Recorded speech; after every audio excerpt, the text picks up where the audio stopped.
interessante. Tem a palavra o presidente da Central Única dos Trabalhadores, Sérgio Nobre.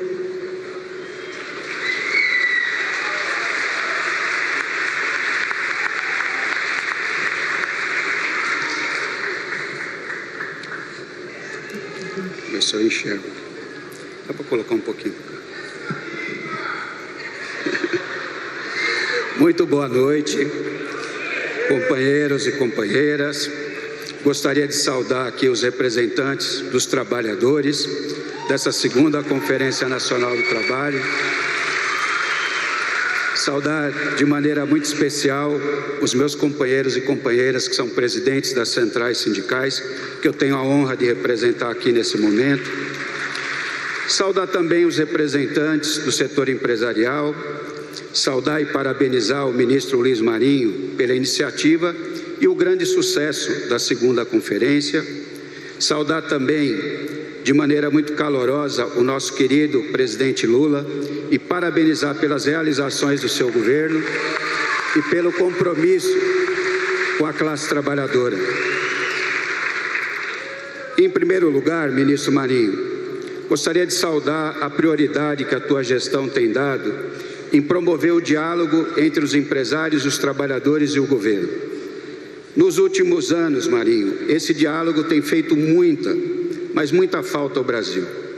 Eu me lembro que na década de 80 e 90, período de muitas crises no nosso país, foi o diálogo entre os trabalhadores, os empresários e o governo que apontaram caminhos para os grandes desafios que o país enfrentava naquele período.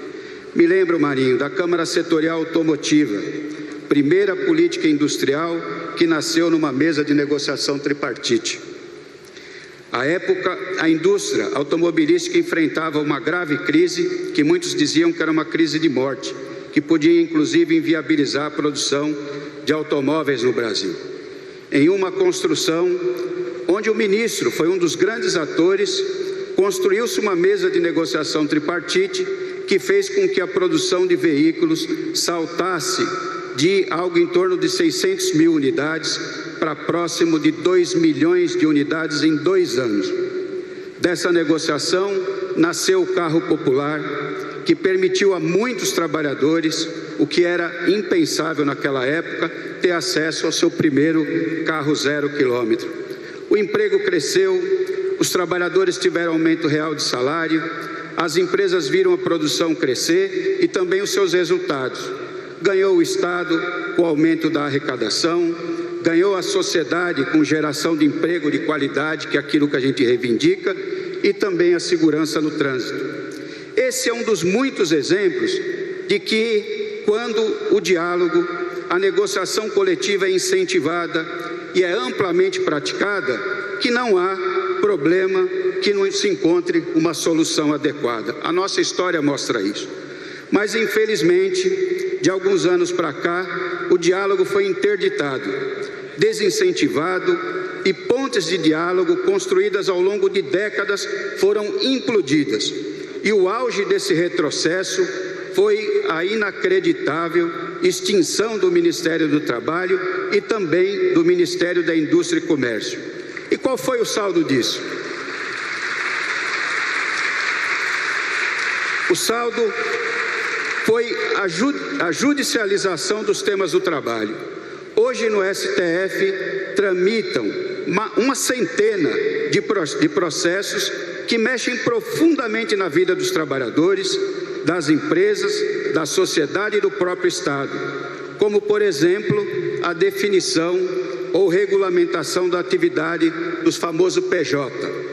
Esse tema, por sua relevância, pelo seu impacto na vida das pessoas, deveria ser um tema resolvido entre nós e não pelo judiciário.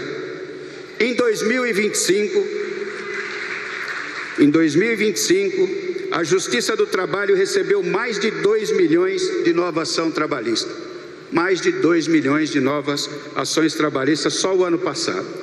No Congresso Nacional, uma coisa que o Marinho sempre chama atenção, existe mais de 60 projetos de lei para definição de piso salarial de categorias. E também o debate que ganhou uma enorme importância no Brasil, mas é um debate que está no mundo inteiro, que é a conciliação entre vida social e trabalho. E aqui no Brasil esse debate foi impulsionado pela pauta Fim da Escala 6x1,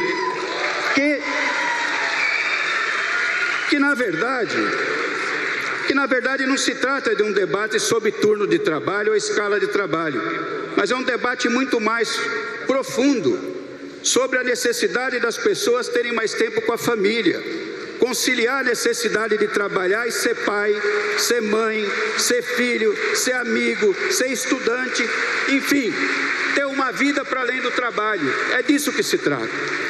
E esse debate é muito relevante para os trabalhadores e eu sei que tem impacto nos empresários. Mas esse debate foi terceirizado por falta de ponte entre nós, está no Congresso Nacional sendo debatido sem a gente ser consultado ou falar sobre esse tema. Nós das centrais sindicais estamos convencidos disso. Estamos apresentando um projeto unitário das centrais necessário de atualização do modelo sindical brasileiro e do fortalecimento da negociação coletiva. E nós queremos o apoio dos empresários, do governo, da sociedade, para recolocar os temas do mundo do trabalho no lugar certo, que é a mesa de negociação coletiva. Então, companheiros e companheiras, essa segunda conferência é uma enorme oportunidade para debatermos temas essenciais para o nosso futuro, como a criação de um robusto programa inovador, articulado de formação profissional e de inclusão produtiva, considerando as enormes transformações em curso no mundo do trabalho. Fortalecer o Fundo de Amparo ao Trabalhador, fortalecer a Previdência Social, cada vez mais estratégica numa sociedade em que as pessoas estão vivendo mais, graças a Deus, uma sociedade que caminha para ter maioria idosa e que demanda proteção social, serviços e cuidados. E por último, que o tempo vai acabando, o 8 de março, Dia Internacional das Mulheres, está muito próximo. E nós das centrais sindicais vamos lançar uma ampla campanha nacional em parceria com o Ministério das Mulheres de combate ao feminicídio.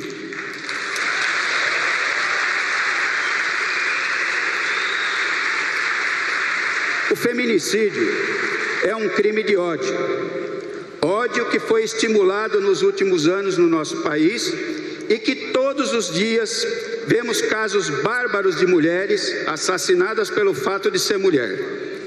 Semana passada, na minha cidade e a do presidente Lula, São Bernardo do Campo, uma jovem de 22 anos, trabalhadora, comerciária, foi assassinada dentro de um shopping center, na loja em que ela trabalhava, no horário de trabalho, de maneira brutal, por um ex-namorado que já havia sido denunciado e havia inclusive medida protetiva que impedia o agressor de se aproximar da vítima. Mas nada disso adiantou e uma jovem trabalhadora de 22 anos perdeu a vida, assim como outras 1.700 mulheres só no ano passado, em 2025. O feminicídio não é um tema das mulheres, é de toda a sociedade e em especial dos homens.